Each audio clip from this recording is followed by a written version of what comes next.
Welcome back, Trekkie friends, to another episode of The Good, The Bad, and The Batshit, looking at Lower Decks Season 4, Episode 9, the title of which we now have, The Inner Fight. I am one of your hosts, Stu. I'm your other host, Alastair. Stu, what's up? Hey, it is good to see you again, Alastair, and really excited to get to grips on this episode because one I've been looking forward to for quite a while because we didn't have a title.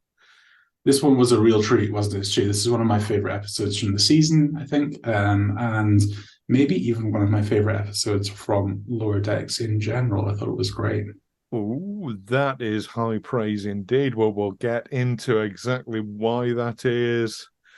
But first, we need to go to Red Alert because we will be dropping spoilers for episode 9 of season 4, The Inner Fight. So if you haven't watched it yet and you don't want spoilers, pause this video, go away and watch it, come back, restart the video, and we're good to go. So that's the warning out of the way.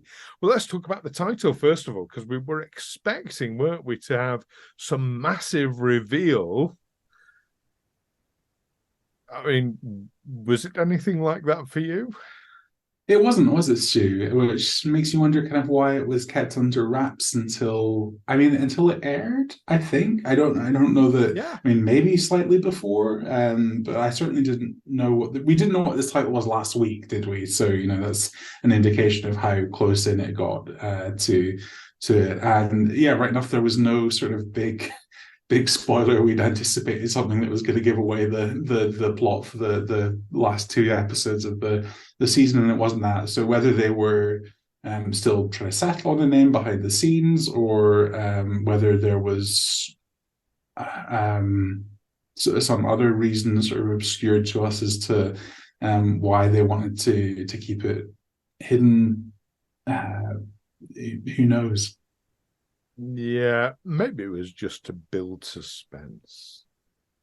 Yeah, I mean, it worked, I guess. If so, speculate. I mean, we talked about it an awful lot. well done, Paramount. You got us. Yeah. Yeah. I mean, the title itself though is a treat.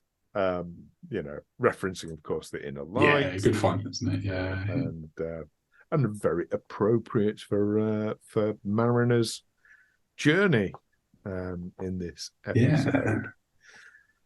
Well, let's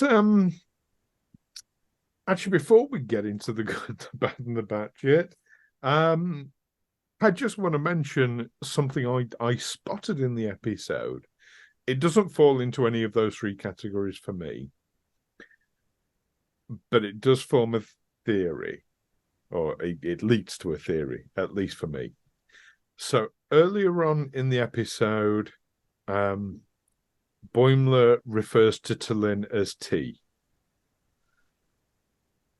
Later on, Mariner refers to Tendi as T. I'm wondering if this is foreshadowing shipping of Tendi and T'Lyn. TNT. TNT. I like it. Which would be a dynamite combination. I'm sorry, Alvis. Really explosive. Dialogue now.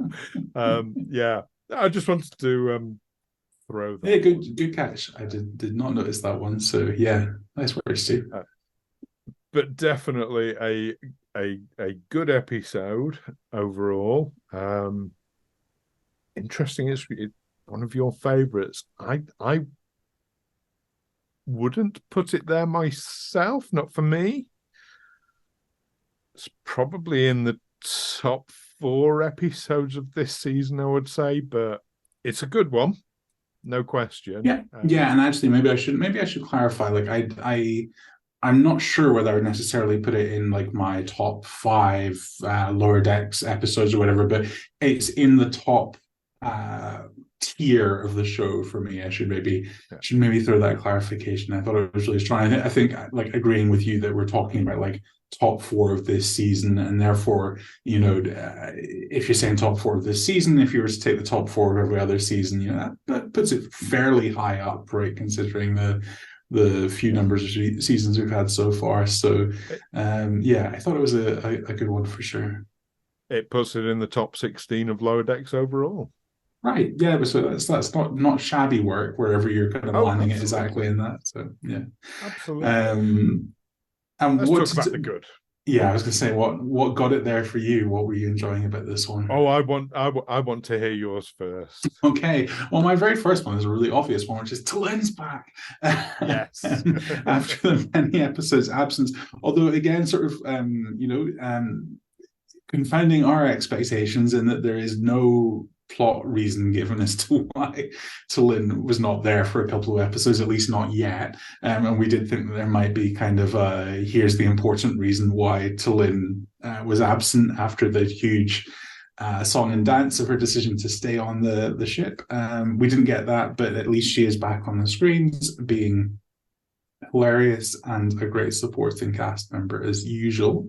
I love the resolution to Mariner's season arc. I think this is what really drives the episode so high up for me. Her talking about or revealing that Sita's death is what has led to her own death wish by this point in the season, and I thought that the choice to play that out with a Klingon she had never met before, rather than any of our usual team of heroes who she's notionally closer with, is just so perfect for the character. That little moment between there's been so many great moments in Star Trek in caves between two characters having an emotional moment of some sort, and I think this ranks up there with the best of them. Really nice way to have her open up about why she feels the way she does, and then come to a realization that lets her move past that as well. Yeah, I thought very clever writing, great decision to do it that way, and just really nice payoff. It was really important that this had been like something that they started very early this season, and in some ways it really links into the character's arc over all the seasons so far. And I thought it really they got it right, and sometimes just getting it right is so important for these shows. So yeah, thumbs up for me on that. And on a lighter note, just loads of really fun throwbacks in this one. I love the original series alien puppet showing up.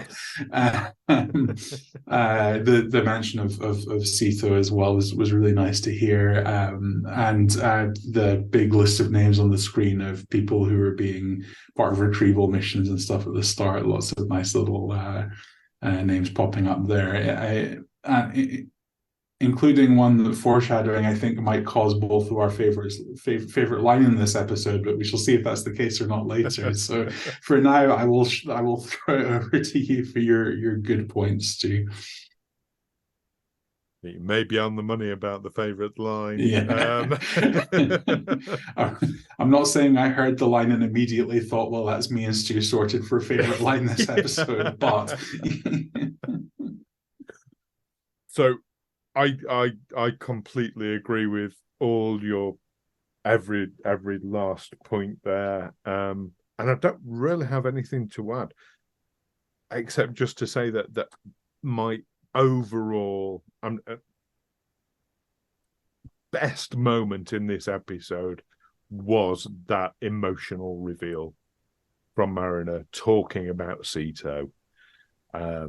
Incredibly moving. And now, ironically, we were talking about this last week, talking about Frasier, how even though in a comedy show, it's the moving moments that are the standout moments for you, and this plays really into that.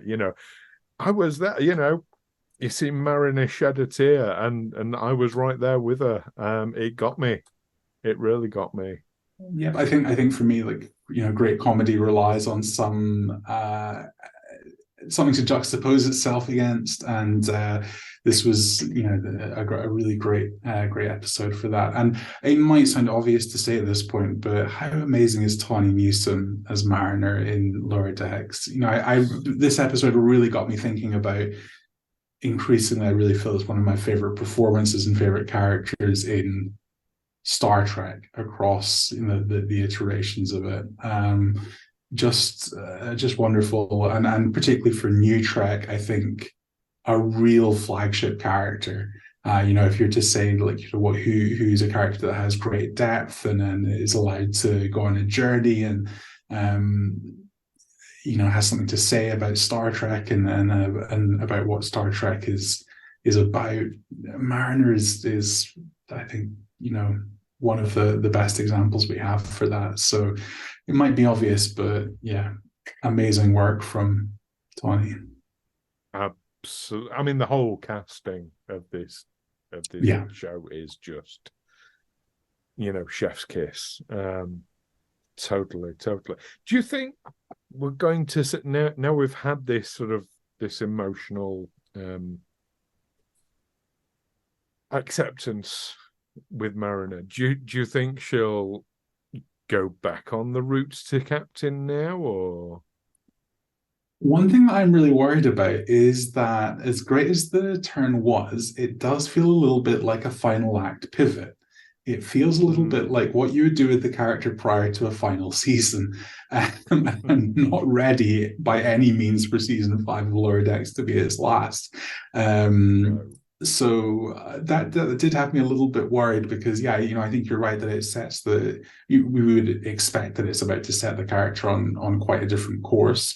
And as I've said about Lower Decks in general, I'm all for the characters in the show getting a chance to evolve and grow, and because I think the cast can deliver it, and I think I've got confidence in the writing team to make it meaningful and interesting. So, but yeah, just that big concern for me of like, hold on, this really feels like something that would happen, towards the end of this character's arc in this show, and I'm not sure how you extend this pivot past, a season of more of Lower Decks. So that's got me nervous, Stu. Yeah. Okay, didn't mean to do that. Yeah.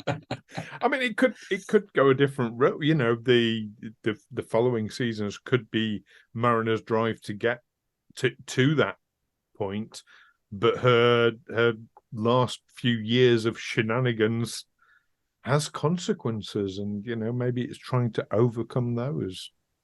Who knows? Yeah, and there's definitely ways to do it. It's not impossible, but I was thrown for a loop a little bit on when this change happened and what it could mean. So the only way Paramount are allowed to end after season 5 is because they want to put the cast into a live action follow-on series or movies. That's it, Paramount. You're not allowed to end it for any other reason at the end of season 5. A Lower Decks movie. I'm going completely off piece now and off on a tangent, but a Lower Decks movie, live action or animated? Live action. This cast can completely do it. I think there's a whole new kind of possibilities that opens up when you give this cast a live action spin-off of any sorts. I think, don't get me wrong, I think an animated Lower Decks movie or spin-off series or something absolutely could be great anyway. But after seeing the crossover episode with Lower Decks, I crave seeing more of Quaid and Newsom and the rest of the gang in live action setting, because I think that they could do so much with it. So I'm glad I've got you carried away off piste, because I'm certainly way off piste here myself. So what do you reckon? What would you rather see? I'd so for our viewers, Alastair and I have literally just come off the back of recording our review episode for Frasier, the new series of Frasier, during which I gave a Texan quote, "Dance with the one who brung you." And I think if Lower Decks is going to do a movie, it needs to be animated. to be true to the soul of Lower Decks. I loved the live action. Don't get me wrong, absolutely loved it. It was a nice place to visit. I think if it went live action completely, it wouldn't be Lower Decks anymore. That's a great point, and I actually totally agree with that, Stu. I think that I see potential for like a big evolution from Lower Decks onto something that would be the same characters but absolutely new in terms of what it was as a show. So I don't think I'll get it, sadly, and I'm a bit nervous about whether we'll even get an animated movie or more seasons, but I'll take anything that Paramount are offering. So yeah, hopefully it would be very nice to at least get a season 6 and 7. The show certainly deserves that. So Who knows? Never say never, because if you'd have said to me a couple of years ago that Star Trek was going to have a musical episode, I'd have laughed, I'd have cried a bit. I think I might have cried a bit when I heard it was coming out. I loved it, but I was very trepidatious. But anyway, the point is, anything can happen. This is Star Trek. For sure. Well, since I dragged us off topic, shall I drag us back onto it and ask you what your favorite things about this episode were? Oh, yeah, that Or was it. your good That things, was shall we my say? Yeah. Mariner's emotional reveal about Sito. That was Hey, that. in that Let's move on case, to the what were your what could be bads? Your better. negatives, your bads, yeah. So I struggled to find anything particularly bad, but the low point of this episode for me was Locarno's reveal. Just felt a bit. It didn't have. It was almost like the reveal happened before the reveal happened. It wasn't a surprise at that point in the episode. Even before they went into Locarno's hideaway and found the drawings. It I don't know. I think that there was something the moment we saw Locarno on that list.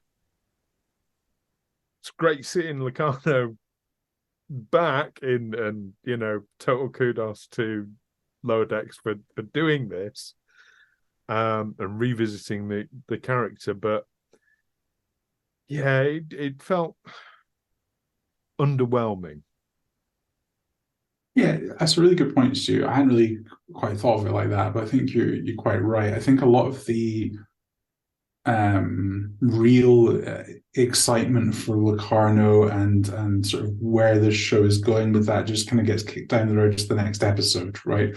The plot device of finding Locarno and this and stuff does feel a little bit mechanical, and like we need to get from A to B in this episode, and then point C is going to come at the start of the next one, kind of thing, and it does leave this one a little bit bereft of real excitement for that character being back. I think you're right to say that it's not an obvious choice from Star Trek's backstory of a character that people would be thrilled to see returning. But I think we're at a point with New Trek now where it's a good pick, and the obviously the humor, the knowing wink of the fact that he was very nearly inspiration for Tom Paris, or they certainly share an actor, and the humor of Paris having appeared on Lower Decks already, and then getting Locarno, it works. But I would definitely agree with you that this episode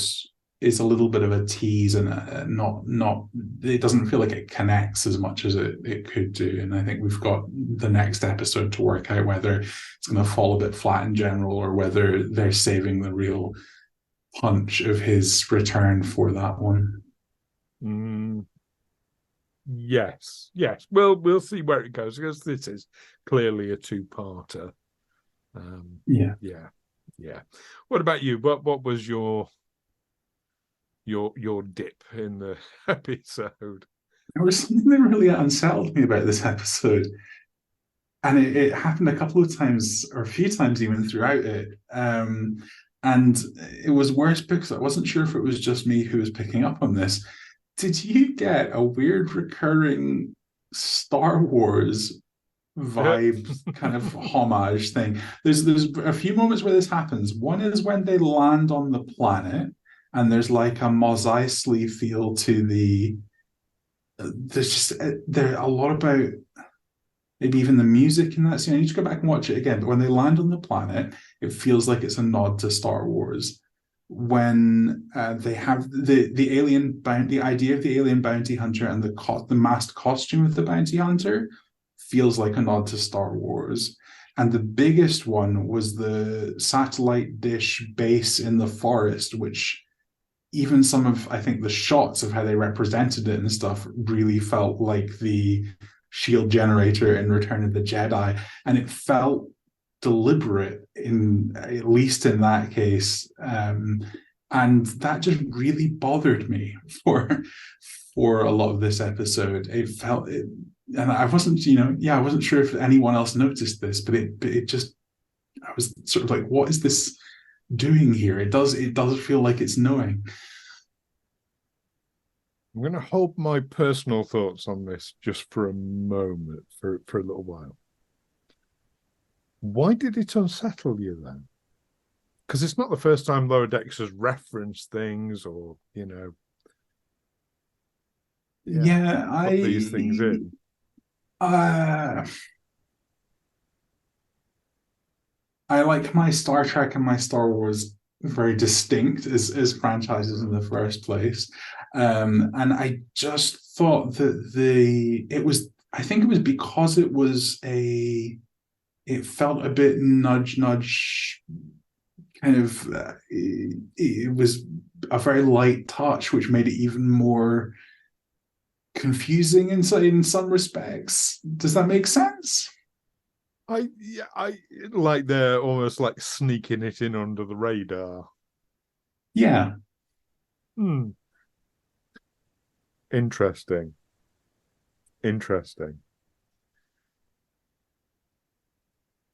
Would you like to hear my batshit for this episode? Oh, okay.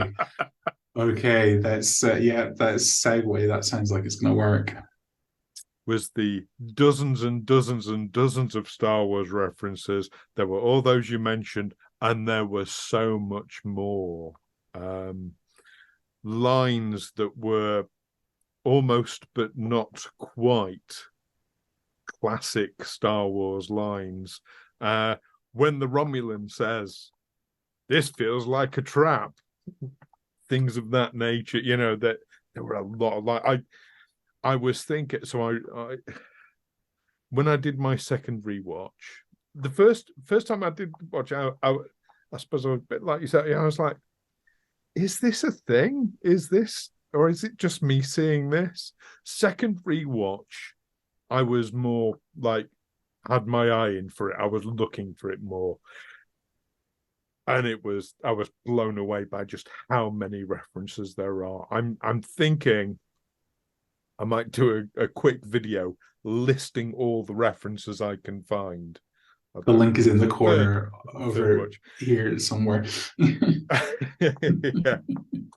Well, I'm not making promises that it'll happen, but it depends on timing. But yeah, I think I'd like to do that, and I bet then there'll be things that I've missed. Locarno's base is very much like the interior of an Imperial space station. When they land at the Mos Eisley type planet, the people who are on the view screen feel like Imperial guards. They're even dressed almost like Imperial guards. The whole Endor thing. The spears that the Orions have are almost identical to the spears that the Ewoks use. There's just all these. And you're absolutely right. The music as well had that very Star Warsy feel. The shuttle that they came from the moon. I mean, just mentioning a moon, that's no moon. The shuttle that they came down in could have been a vehicle straight out of Star Wars. It looked quite a lot like Luke's land speeder from A New Hope. And same sort so, of coloration, and yeah. do you have any theories or thoughts about like why this might have happened this episode? I only have one, and I think it's, well, I suppose it's a double reason, but I just think Mike McMahon just did it because it would be fun and a nice homage. That's Yeah, it. That's as much as I can come I, up with, and that's enough of a reason, I think, for and Mike McMahon to do yeah, it. yeah. No, I think you're totally right. I think yeah, I was constantly waiting for that kind of punchline or twist that kind of highlighted those threads running through this one, or just kind of shifted the joke into something that was explicit, that gave it kind of that kind of acknowledgement. But maybe you're right that it was never intended to have that, and just having those nods woven through it was meant to be sort of enough in itself. But I'm very glad that I wasn't alone, at least in No, in no. having those thoughts. So yeah, excellent. What was your batshit for this episode then? I don't know if this is sort of like somewhere between batshit and maybe a slightly bad moment. It's when there is the reveal of who was under the bounty hunter helmet to get the data stick thing, and it's engineer. I feel awful. What's the engineer's name again? Billups. Billups, yes, how could I forget? Billups under the bounty hunter helmet. And I was so sure that in the lead up when Freeman's talking about like, aha, that I did get the stick, that the reveal was going to be that her throwing the puppet around the room was actually intentional to shake the data stick out of him, and that she had pocketed it in the chaos. That having the Billups cameo out of nowhere, where it's almost like do you remember the episode of The Simpsons where the kids, I think it's the kids get stranded on an island in kind of a Lord of the Flies parody, and the episode ends with a voiceover just going, and somewhere down the line, someone rescued them. I don't know. Let's say it was Mo, and it almost felt like that. Like, oh, and here's Billups. He got the data stick, and you're just sort of like, wow, I really thought that was going somewhere else. I thought it was very very batshit choice to just be like, here's Billups. He's saved the day completely out of nowhere and with no real kind of payoff. When right there was the answer of like, and you thought I was being an idiot throwing the puppet around the room, but actually, I knew all along, and I was shaking the data stick out of him. Seemed like so much more of an obvious, conclusion to that conversation. So that was it for me. Okay. I must admit, I was surprised it was Billups, but I thought it was going to be Lucano. I could have. I would totally agree with you. Actually, yeah, just 100%. I thought it would be Locarno if it was if they were going to go that route with them. Let's move on to our favorite line. But before we do the favorite line, I do have a backup favorite line. Okay, which was to Lynn. Her which retort one? to Mariner when Mariner says, "Oh, I could have taken a Klingon." I'm sure you would have tried. I mean, Yes. wow, what a sassy takedown. She to Lynn, as always, is like just scene stealing in the early moments of this episode, particularly with little put downs and quips and stuff to characters. I'm so excited.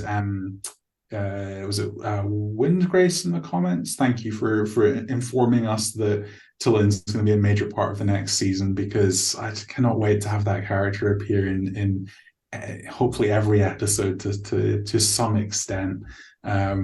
Just always a treat when she's on screen. So shall we do our best line in unison, Stu? You ready? I'll let you deliver it. It's really hard over Zoom to get to Timing, right? Yeah. So fun little aside. I occasionally play play games with webcam over things like Zoom. And a friend of mine likes to call first player, second player with a coin toss, but lives on the other side of the planet from me. And we discovered very early on that can't you can't do a coin toss, because what happens is someone winds up saying heads about 3 minutes after the coin's on the table and showing up one face or the other already. So yeah, fair point. Let's not do it in unison. But I think we can both agree that it was teach me how to tap dance Beverly Crusher from Boimler in his sleep as Mariner sneaks out past him. Absolutely. Wonderful. Absolutely. That was great. And yes, that earlier reference to Beverly on the list. Interesting aside, it was interesting to note Tom Riker's name on that list. Yep. And 709 as well. That list was a very interesting who's who of people who could plausibly guest star in Lower Decks. And it did make me wonder if we're maybe in for a very big round of cameos in the final episode of this season. But all three of those people have worked on the show obviously Frakes has appeared in and directed Lower Decks, and you've had 709, Jerry Ryan and Beverly Crusher Gates McFadden working on Picard not all that long ago. So but it was interesting to see the list of names and just sort of that wondering of like, could we be in for this? Is this going to be a real blockbuster of a final episode of this season of characters getting a guest star moment? Could well be. 709, of course, and Beverly, we know where they are in universe at this point, because Seven will have joined the Fenris Rangers at that point, so we know what she's doing. Beverly, we know, has basically abandoned the rest of the TNG crew, and is off doing her own thing. But Thomas Riker, so last time we saw him was the episode where he stole the Defiant on Deep Space Nine. Didn't he?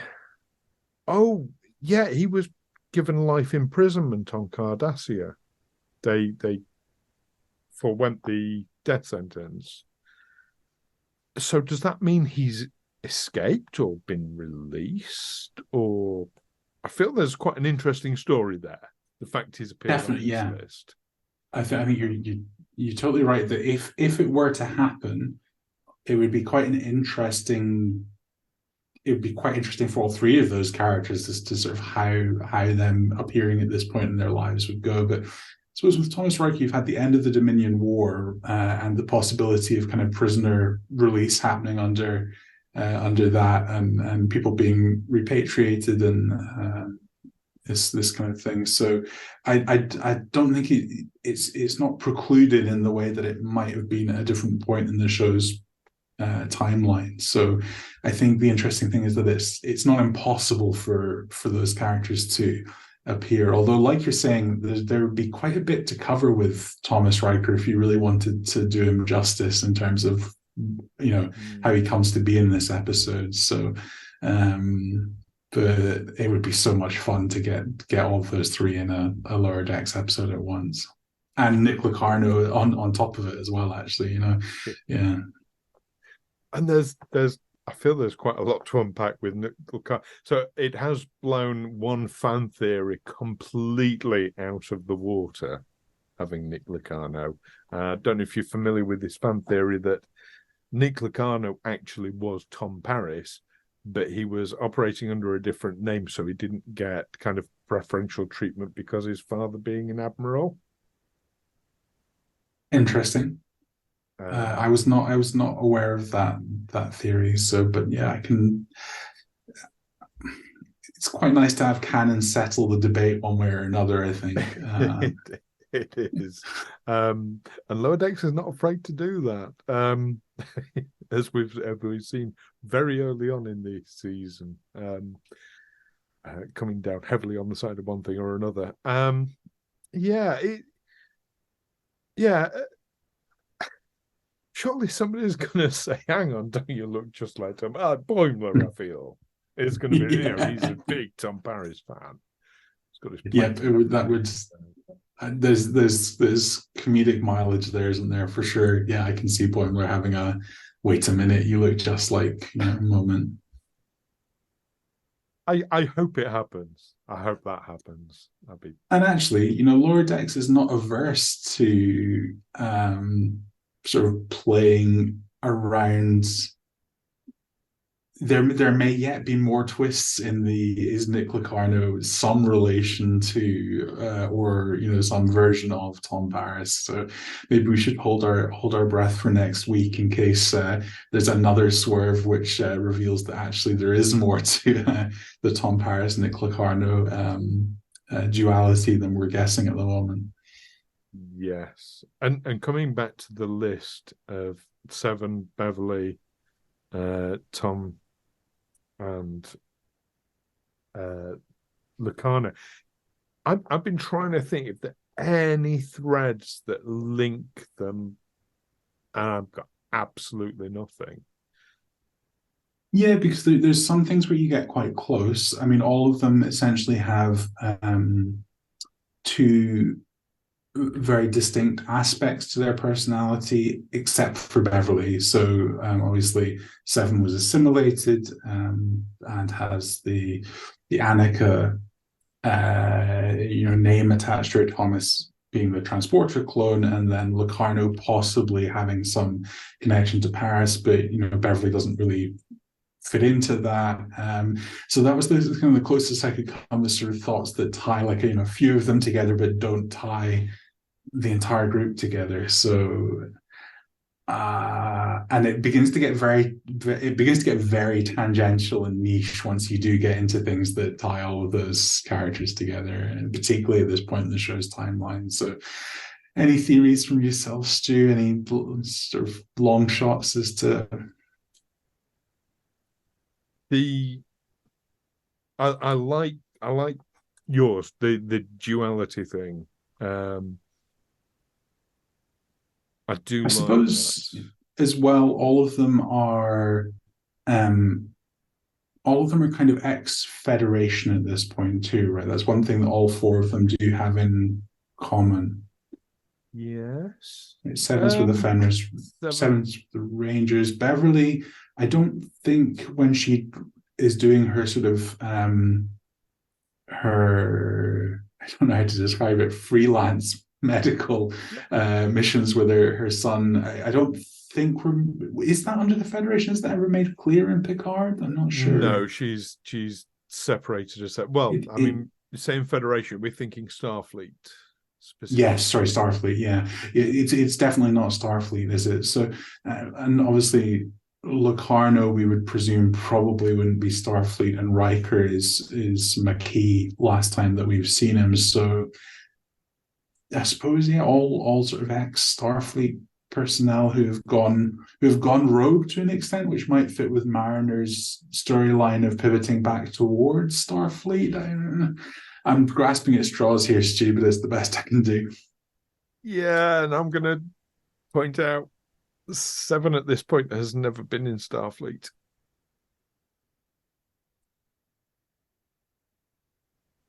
I wonder. I wonder whether they might. I'm not. I'm not sure whether that completely rules her out as having served for a substantial amount of time on a Starfleet vessel, and Yes.